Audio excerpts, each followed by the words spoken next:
Magandang umaga sa ating lahat mga kabahayan. Ayan, so ngayong araw mamimili kami ng mga materyales para kay Ate Bebelyn na gagawing tindahan. Ayan, so itong mga materyales ay dadalhin na namin doon para bukas masimulan yung gagawing tindahan. So ngayon hindi na namin na magagawa kasi umuulan nga. Pero dadalhin na lang natin kasi meron na rin tayong service na tricycle. Medyo ano rin na naman, kaya naman na deliver ngayon, kaya na rin nating dalhin. So talagang malaking katulungan to kapag yung may mga ganito tayong sasakyan na magagamit kapag umuulan, lalo na sa ganitong panahon, no? Thank you very much po kay Ma'am Cici and KP. Meron tayong service. Anyways, bibili tayo ng mga materyales katulad ng mga bubong at mga kahoy. So sabay-sabay na natin ngayong araw. Kasama natin ngayon si Tate rin natin tagagawa. Thank you very much din sa ating sponsor na si Ma'am Betty. Hanggang ngayon po talaga ay nakasuporta sa ating mga beneficiary. Thank you very much po. Okay.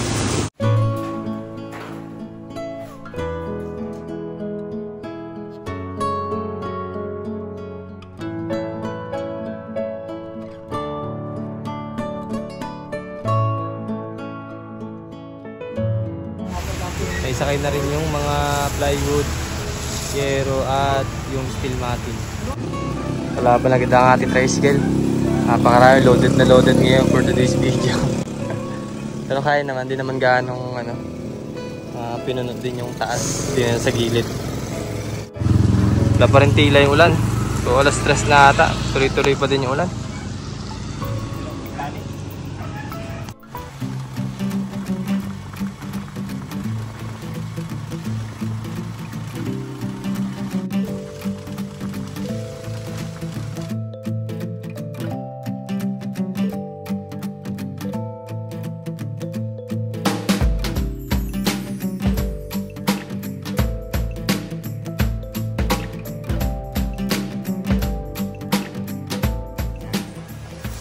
Dito na kami sa bahay ni Ate Bebelyn. Ayan o.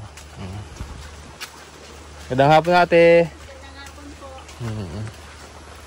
Tuloy na yung bahay mo, ay yung tindahan mo pala. Saan namin nalagay yung mga materials? Ayun na. Tini? Yung kahoy. Dini lang. Tapos yung pinakang plywood ay dinin na laang sa likod, ano? Opo, lagyan ko na lang ng may sa amin. Dito sa kanila. Yero na laang? Yung tawag nila. Yung tulda. Sige, sige. Baba muna namin yan. Ba't kaulanan ni kayo nagalaba? Hindi mo po, nag-augas ako. Nag-augas ba ng plato? Nag-uwas ang kahoy kung pang-gaking dito. Kala ko yung nagalaba kasi nakita ko si Ate Bebelyn dun. Pero yung isang dragon fruit, oh. Saan? Ayun na, hinog na. Oh, hinog na, oh. Hindi ko lang abot na. Siya mamaya taakitin. Wait lang ate at baba lang rin. Ang dami oh. Ayan, so loaded si CK. CK na lang ang pangalan nito tricycle kasi kinuha natin dun sa pangalan ng ating sponsor. Si Ma'am Cici and KP. So yung pinakang first letter ay pinagsama na lang natin para maganda. CK, loaded na loaded. Kayang kaya. Takbong lang, takbong 30.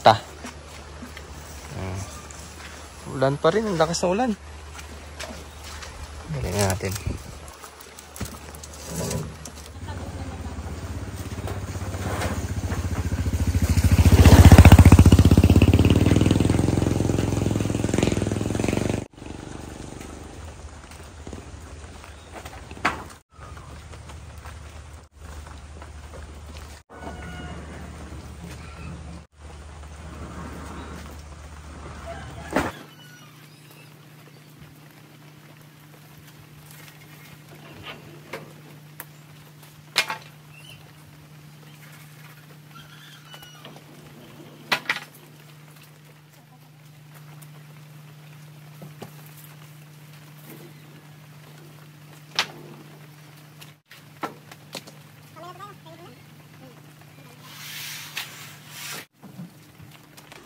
Yan. So tapos na natin ibigay dito kay Ate Bebelyn yung materials para sa gagawing tindahan. So yun nga, regarding dun sa pinag-usapan namin nakaraan ay dito nilalagay yung pinakang ano nila, tindahan dito sa harapan. Bali ate, ano, may space ano dito? Ikaw nang bahala maglalagay ng ano? Bagay, depende naman kung may mga materials pang magagawa ng paraan para hindi siya ganito. Pag umuulan, parang kailangan saktong-sakto din yung bubong dito, no? Parang din na ano, hindi na matuluan. Hindi mo na problemahin paano mo makakuberan yung taas. Bali si tatay rin naman bahala dyan paano diskarte, no? Tanggalin ko na lang ulit yan. Tinanggal ko na ngayon. Ayo po, pa linis na lang din po nito. Para sakali mang anytime pwede na yung balikan para magawa. Kasi ngayon, pangit pa ang panahon eh. May bagyo pa. Baka bukas eh, hindi rin magawa eh. Basta kung sakali mang tumila po eh, tanggalin ko yan. Kaya ko lang hindi natanggal eh dahil yung ibang mga luko-luko na daan eh inagastos pa po kami sa bintana. Kaya hindi pa ako ano, sabi ko kailan kaya ang dating para matanggal na. Tanggal ko na nga yung iba. Nilipas ko dun.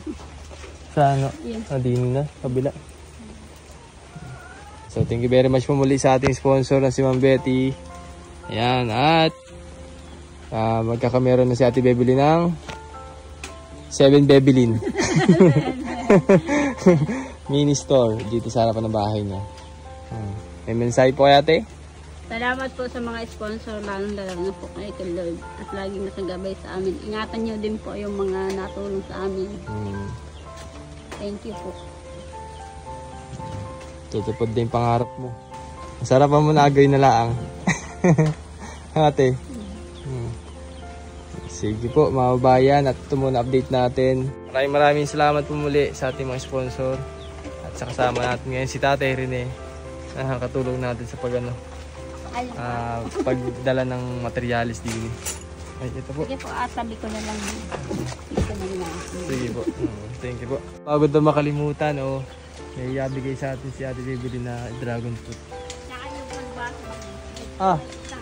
Yung bunga Isang po buo? yun. Sige po, ako na po. Parang hindi ko kaabot. Hindi ko ka na. Ay, hindi. Taas. Ano kayo sungkitin natin, ate? Ano i-control Gulok. Paano ba kunin yan? Kanina ko sana kaputi yun, sabi ni nagpapatid ka iwag na muna. Wala namang ano.